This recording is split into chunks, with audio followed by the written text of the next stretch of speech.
Good morning. What is going on, you guys? Welcome to the Strong Life Podcast. I'm actually recording during coffee time. This is when my brain is at its absolute best. So we're going to try some video and see how this works. Good morning. Gonna have a sip of coffee. So today I wanted to talk about patience and realistic expectations when you're on a journey to transform. But first, apply for one-on-one coaching. The link is in my bio on Instagram. It's free to apply, so apply, and then you can book a consultation with me. You're going to get a little video before that just kind of talks a little bit more about like who coaching is for. Most of the people that show up to a consultation are kind of ready to go. They're ready for coaching. The goal for coaching is to help you put all of the pieces of the puzzle together. So I always feel like when you are trying to lose weight, and even maybe more when people are trying to build muscle and transform their body, you need a reminder consistently that it takes time. I have new clients coming in, I have clients graduating, and everybody who starts, this isn't, it's probably not everybody, but I think coaching is really about helping people stay consistent and keep showing up when it feels like nothing is working.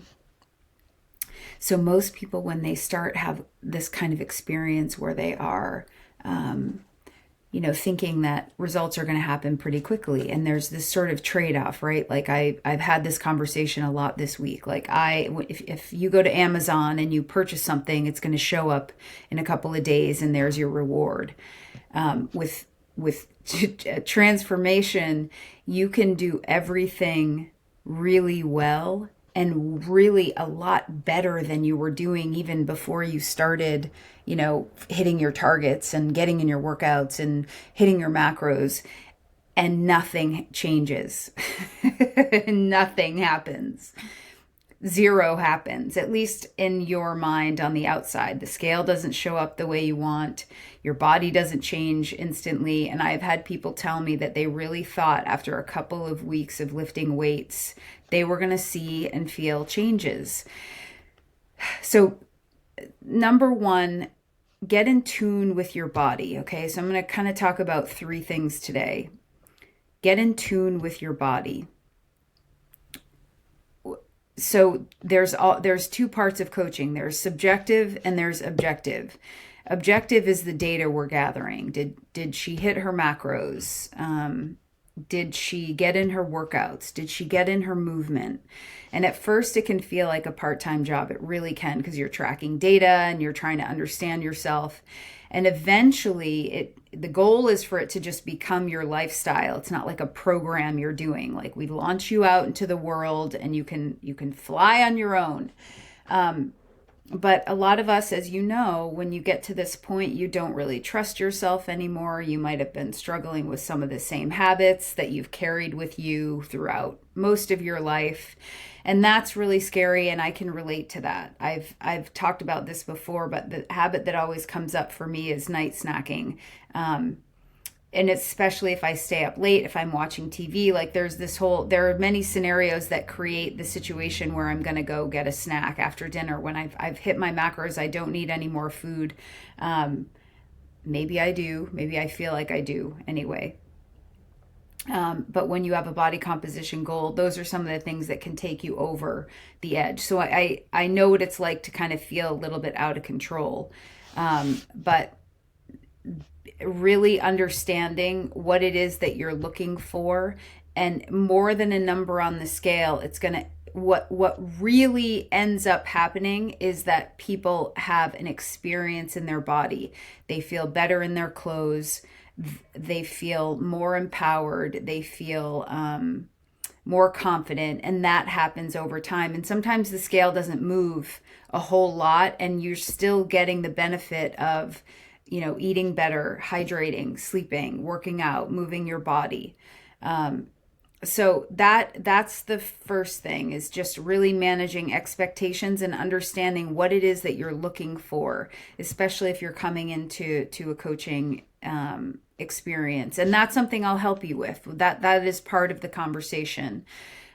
So if you know me or you're a client listening, there I like a little bit more depth, because I don't think the scale is enough for people. It's certainly not enough for me. If you said to me, okay, we're gonna, I got to lose 10 pounds. I don't know. That's kind of lost on me, right? Like, and I watch it, a lot of women panic over that, because if you're doing everything right and the scale isn't moving, what are we doing? What's the point? And it's scary. It's like, it's like, what am I doing all this for? So you have to get in touch with, yeah, what are you doing this for? At the end of the day, we want to be healthier. That's the goal. That is the goal. We want to move well and age well. We want to look great. We want to feel good in our clothes. And that just takes time. The second part of patience is when it comes to building muscle. So, muscle is, if you are consistently lifting weights and you're thinking in terms of heavier, I want to get stronger. Just if you think like that and you train like that and you lift like that, that is the beginning of where you're going to get the outcome you're looking for from like a performance perspective and physique.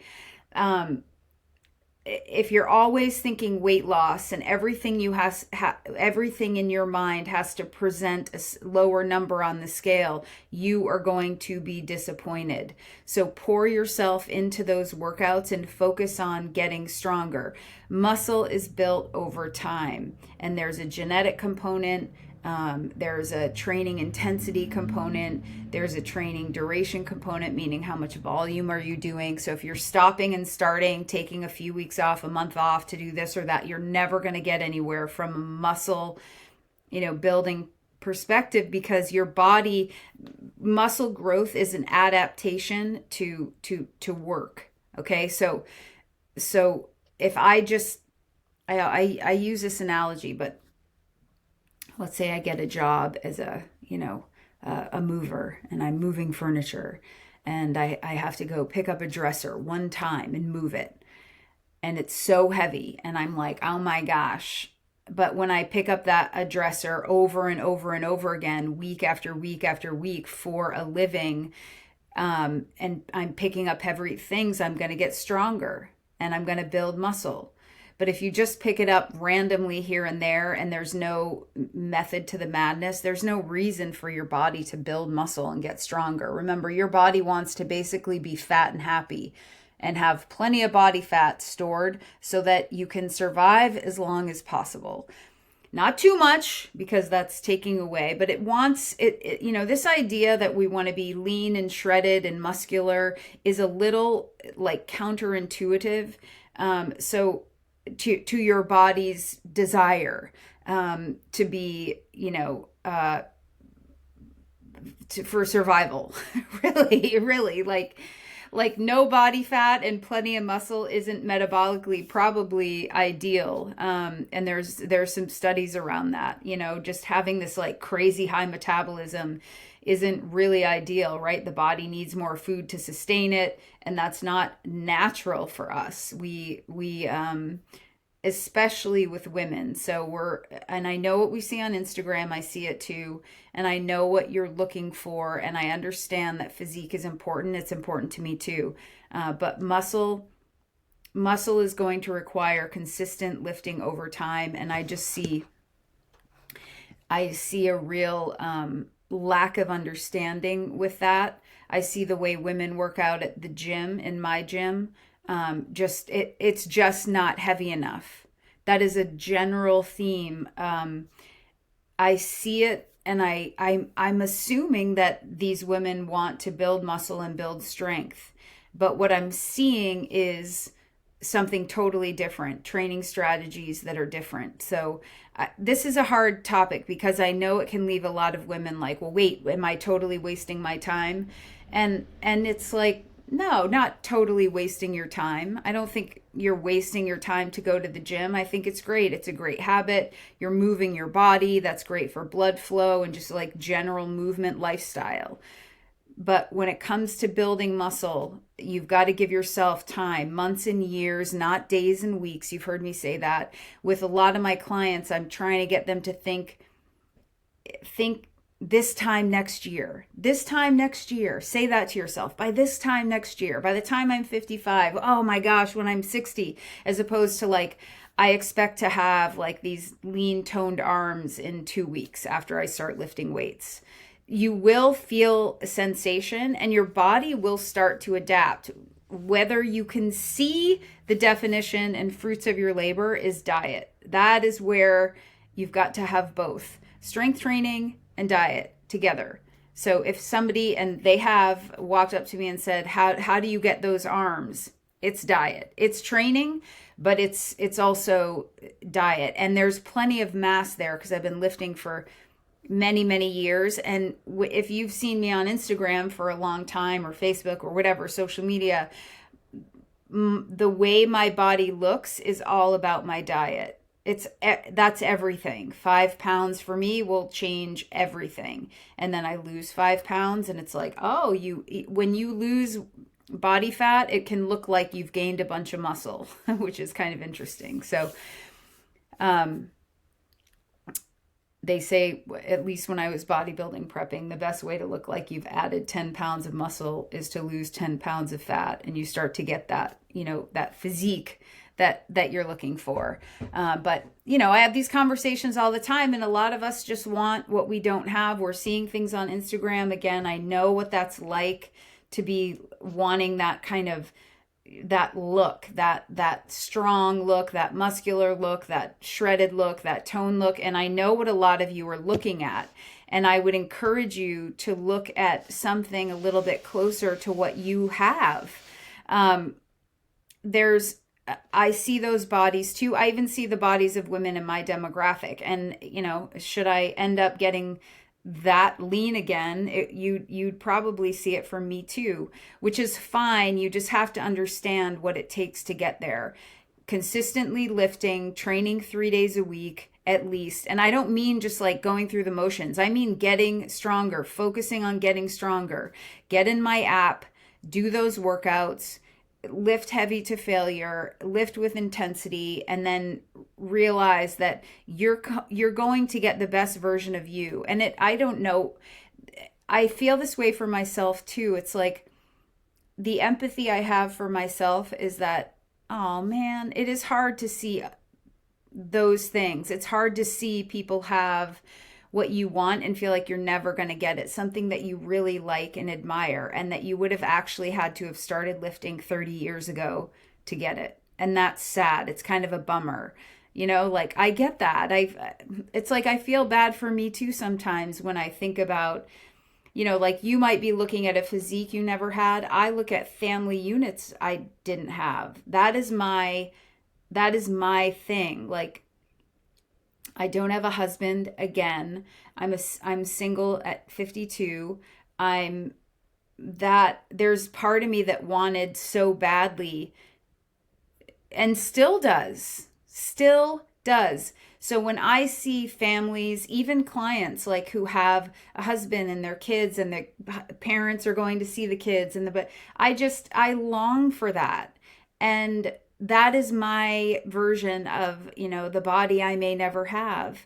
And part of that is just, that's my story and that's my journey. And that's kind of, that's my life. And so I have to forgive myself, first of all, for, making the decisions I made. And then I have to do the best I can with the circumstances I have and that I have created for myself.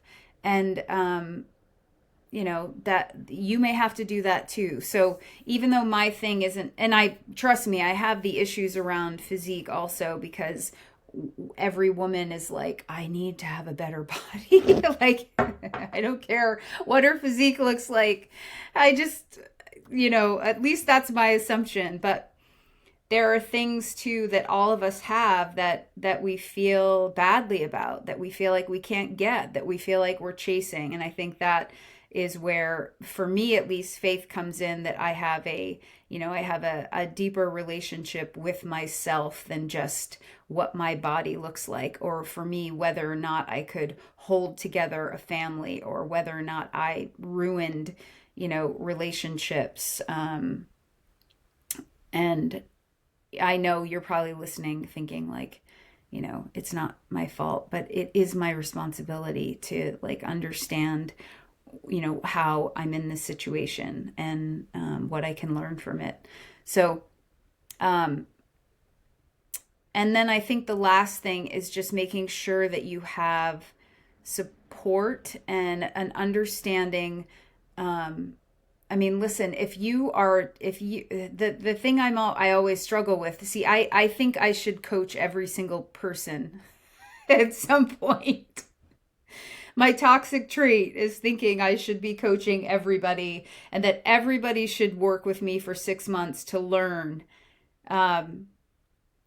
really learn whether or not your targets are correct. So when I'm saying like, make sure you hit your targets, and I don't work with you, I don't know if your targets are set up correctly. I don't know that. I want to know that so badly.